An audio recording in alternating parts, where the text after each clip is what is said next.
Chapter 6. A fourth-grade class was in the gym. They were playing volleyball. "Did you forget something?" Mr. Day asked Cam and Eric. "No," Eric said, and told Mr. Day about the locks. "We'll try your key," Cam said. "If Eric is right, it won't open the lock." "No," Mr. Day said. "I'll try the key. This class is leaving soon. Then we'll go into my office and I'll try the key." Cam and Eric sat by the wall near Mr. Day's office. "It's cold in here," Eric said. "and windy." Cam pointed and said, "Mr. Day has the door open." Mr. Day turned and looked at Cam and Eric. Cam whispered, "He wants us to be quiet." "And I feel like we're being punished again," Eric whispered. Cam and Eric watched the game. "This is boring," Eric whispered. "Why doesn't he just give us his keys and let us try the lock?" "He keeps his marking book and tests in the cabinet. He doesn't want us to see them," Cam said. "That's why he won't give us the key." "Pass the ball forward," Mr. Day told the class. "Play as a team." A boy held the ball in his left hand. He swung his right hand back and hit the ball.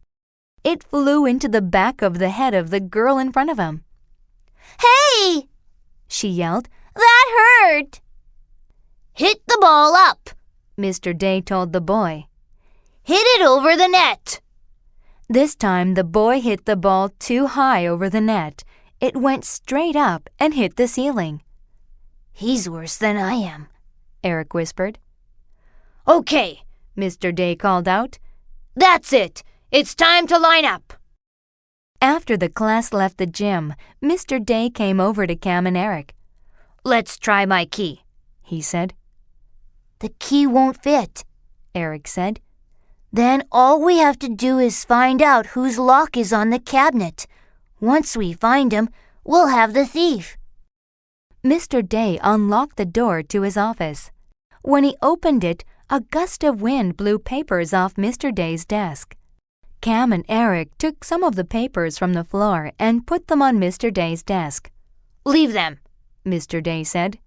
Then he looked at the cabinet and said, "It looks like my lock." "Sure it does," Eric said. "That was the whole idea. The thief wanted it to look the same."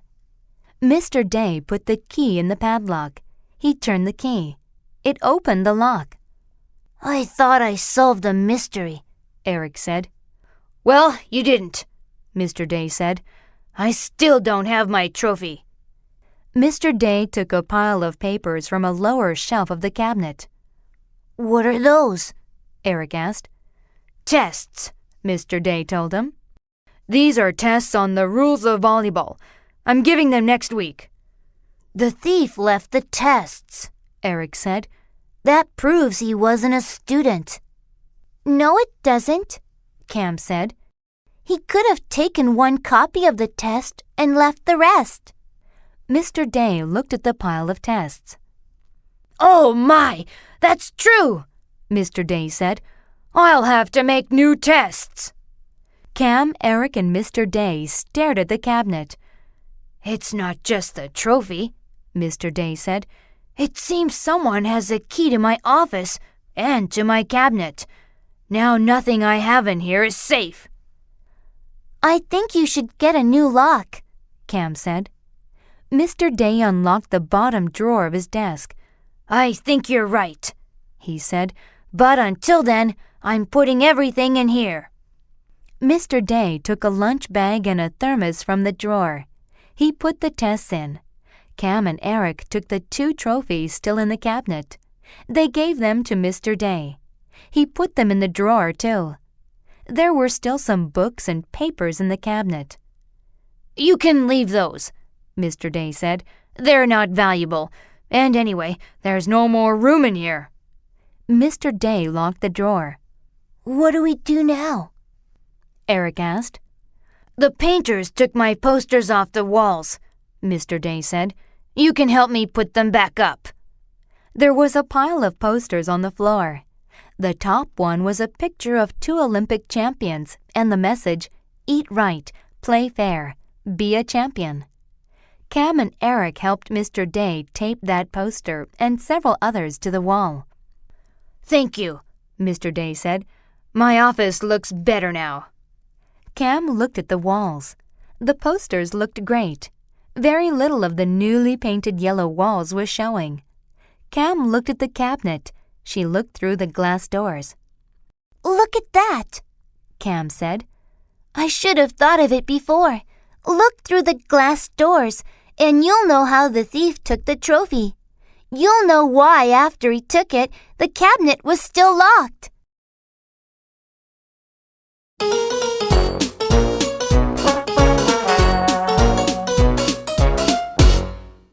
Chapter 7. Cam told Mr. Day and Eric to go outside the office. "Look through the window," Cam said. "What do you see?" Eric said, "I see Mr. Day's office." "I'm not even going to look," Mr. Day said. "I know what's in there." Cam asked, "Do you see the cabinet?" "Yes," Eric answered.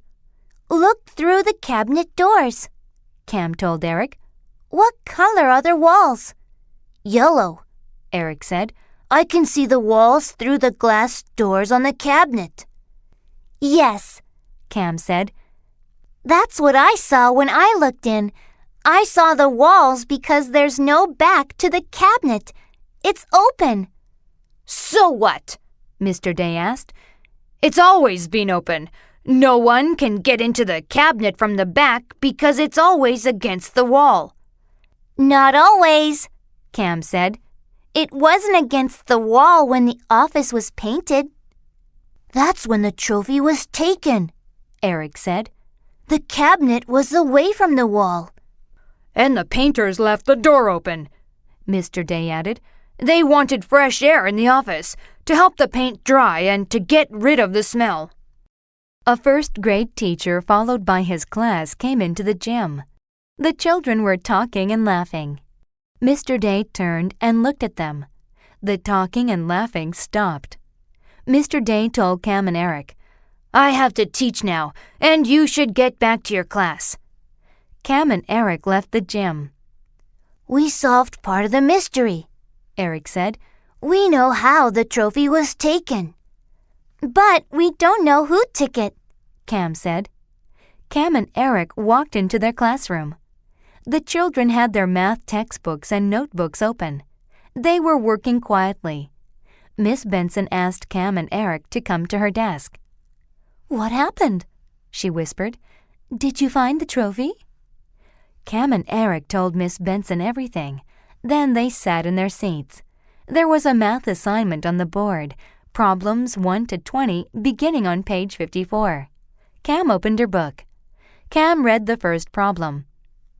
"Joan and Jane are traveling to the city." "Why?" Cam wondered. "The city is 150 miles away. Why did someone steal the tennis trophy?" Cam asked herself. "Joan is traveling by bus. Jane is traveling by train." "Because it's made of silver, and silver is valuable," Cam thought. "That's why the trophy was stolen." "The bus travels at a steady 30 miles an hour. It makes no stops. The train travels at 60 miles an hour. It makes 6 20-minute stops. Who gets to the city first, Joan or Jane?" "Jane gets to the city first," Cam wrote. "Jane gets to the city in 4.5 hours. Joan gets there in 5 hours." Cam read the next problem. 2 stores have a sale on silver vases. In one store, the vases are $150 each. In the other store, vases are $200 each. But if you buy 2, you get the third for free. 3 vases, Cam thought. Which store sells the vases for the lowest price? The lowest price, Cam thought. That's easy. It's the buy 2 get 1 free store. But someone might not want 3 vases. Hey, Cam thought. 3 silver vases. 3 silver trophies. That's it! Cam closed her eyes and said, "Click." She looked at the picture she had in her head of Mr. Day's cabinet. "That's it!" she said again. This time she said it aloud. "I think I know who took the tennis trophy."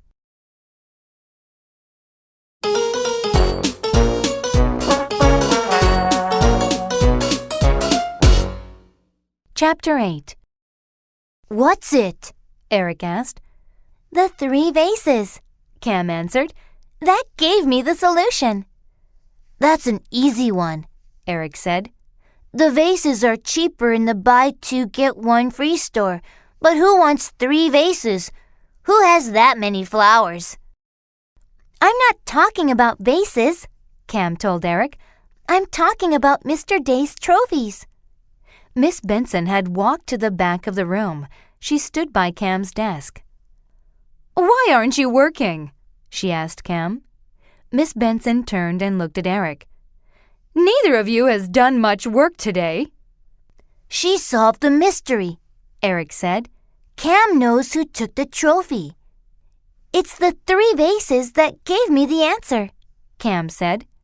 "Mr. Day had 3 trophies. They were all made of silver, but someone reached in through the back of the cabinet and took just the tennis trophy." "Maybe the thief was in a hurry," Miss Benson said. "Maybe, just as he grabbed the tennis trophy, he heard someone coming and ran off." Cam said. "Maybe she only wanted the tennis trophy." "Why?" Miss Benson asked. "She?" Eric asked. "Yes," Cam said. "Maybe she thought the tennis trophy was hers." "You think Miss Green took the trophy?" Eric asked. "Yes," Cam said. "She thinks she deserved to win the tournament." "She did deserve to win," Miss Benson said. "Mr. Day's serve was out." "Can we go to Miss Green's room?" Cam asked. "Can we ask her if she took the trophy?" "Not now," Miss Benson said. "School is almost over. Do your work. After school, we'll all go to Miss Green and ask her." "We'll miss our bus," Eric said. "I'll drive you home. I'll call your parents and tell them. I'm sure they won't mind." Miss Benson went to the front of the room. Cam and Eric looked in their math books again. They worked quietly until the school bell rang. "It's about time," Danny called out. "I've learned enough." Danny and the other children put their books away. They went to the closet and put on their jackets. Cam and Eric did too. They all followed Miss Benson outside. "We're not going home on the bus." "We're not going home on the bus," Cam and Eric told Mrs. Lane, their bus driver. Cam, Eric, and Miss Benson waited for the buses to drive off. Then they went to the music room to see Miss Green. They didn't have to ask her if she took the tennis trophy. It was on her desk. "That's Mr. Day's trophy," Eric said. "I just borrowed it," Miss Green said. "I left a note." The trophy had a large base. Set on top was a small silver figure of a tennis player. "Mr. Day didn't see your note," Cam said. "We spent all day looking for the trophy." "I did leave a note," Miss Green said. She took the trophy from the desk. "I'll show it to you," she said as she walked into the hall. Cam, Eric, and Miss Benson followed Miss Green to the gym. Mr. Day was in his office. "There it is," Mr. Day said. "There's my trophy. You took it." Miss Green gave it to Mr. Day. "But I left you a note," she said. "I have lots of notes here," Mr. Day said. He searched through the many papers, newspapers, and magazines on his desk and on the floor. Then he pulled out a lined sheet of paper. "That's it," Miss Green said. Mr. Day read the note aloud. "I borrowed the tennis trophy. I want to see how it looks in my room. Don't worry, I'll bring it back. Doris Green." Then you added a postscript. "I still think the ball was out. We should play another match and see who really is the better player." Mr. Day looked up from the note. "Sure," he said. Let's have another match. Fine, Miss Green said, but this time I don't want Dr. Proud to be the umpire. Miss Benson said, Cam should be the umpire. If the ball bounces near the line, she'll just go click. She'll take a mental picture of the ball. She can look at the picture she has in her head and know if it's in or out. Mr. Day and Miss Green set the game for the next day after school, with Cam Jansen as the umpire. Mr. Day set the trophy on his desk. Whoever wins the match, he said, wins the trophy.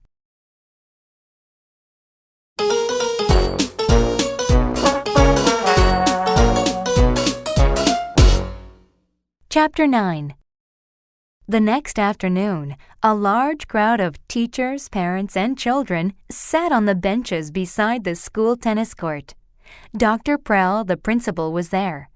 Cam's and Eric's parents were there too. Cam sat by the net on a high umpire's chair. Eric stood along the side, ready to get balls that were out of play.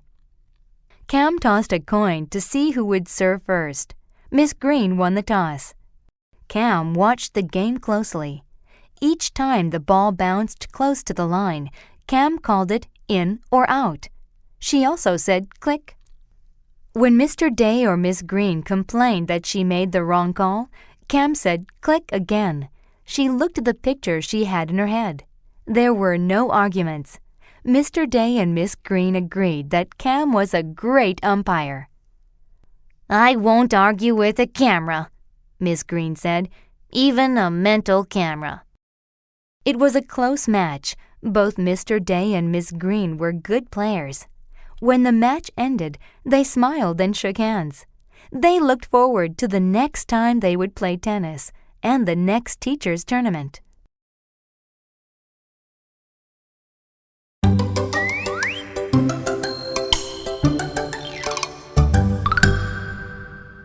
Let's listen the interesting conversation part carefully and ready to repeat. Pages 36 to 37. After the class left the gym, Mr. Day came over to Cam and Eric. Let's try my key, he said. The key won't fit, Eric said. Then all we have to do is find out whose lock is on the cabinet. Once we find him, we'll have the thief. Mr. Day unlocked the door to his office. When he opened it, a gust of wind blew papers off Mr. Day's desk. Cam and Eric took some of the papers from the floor and put them on Mr. Day's desk. Leave them, Mr. Day said. Then he looked at the cabinet and said, It looks like my lock. Sure it does, Eric said. That was the whole idea. The thief wanted it to look the same. Mr. Day put the key in the padlock. He turned the key. It opened the lock. I thought I solved the mystery, Eric said. Well, you didn't, Mr. Day said. I still don't have my trophy. Mr. Day took a pile of papers from a lower shelf of the cabinet. What are those? Eric asked. Tests, Mr. Day told him. These are tests on the rules of volleyball. I'm giving them next week. The thief left the tests, Eric said. That proves he wasn't a student. No, it doesn't, Cam said.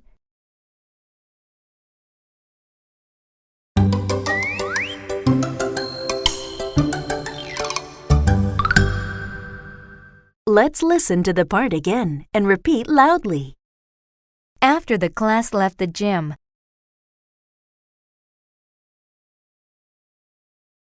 Mr. Day came over to Cam and Eric.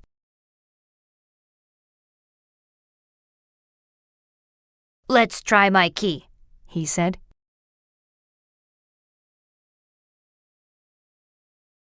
The key won't fit, Eric said.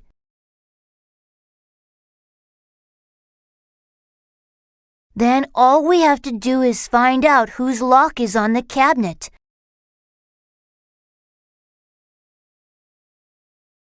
Once we find him, we'll have the thief.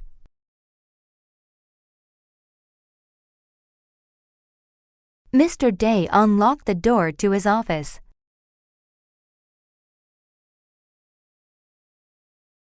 When he opened it, a gust of wind blew papers off Mr. Day's desk.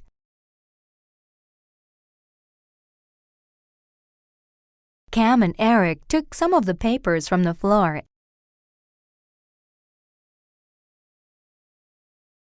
and put them on Mr. Day's desk.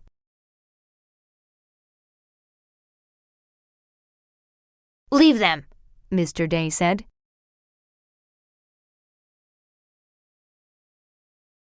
Then he looked at the cabinet and said,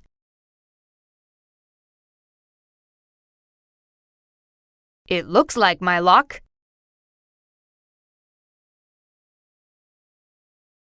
Sure it does, Eric said.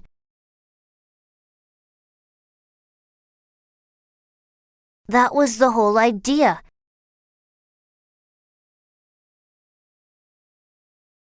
The thief wanted it to look the same.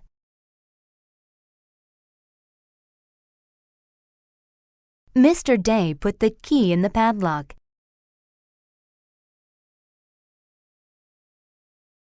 He turned the key.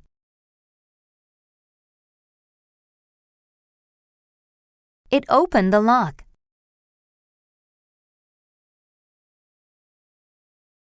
I thought I solved the mystery, Eric said.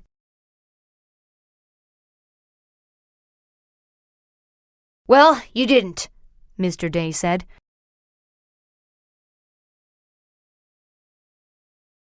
I still don't have my trophy.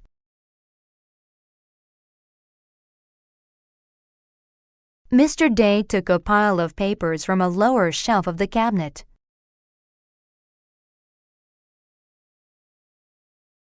What are those? Eric asked.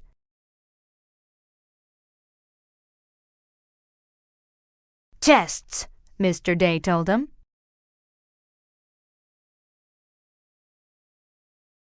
These are tests on the rules of volleyball.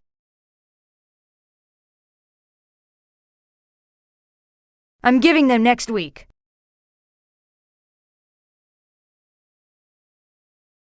The thief left the tests, Eric said.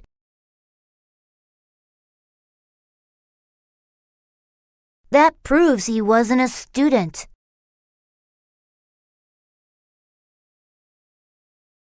No, it doesn't, Cam said.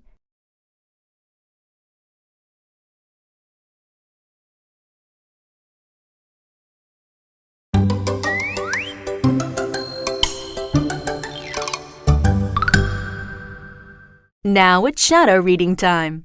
Speak with native speaker at the same time. After the class left the gym, Mr. Day came over to Cam and Eric.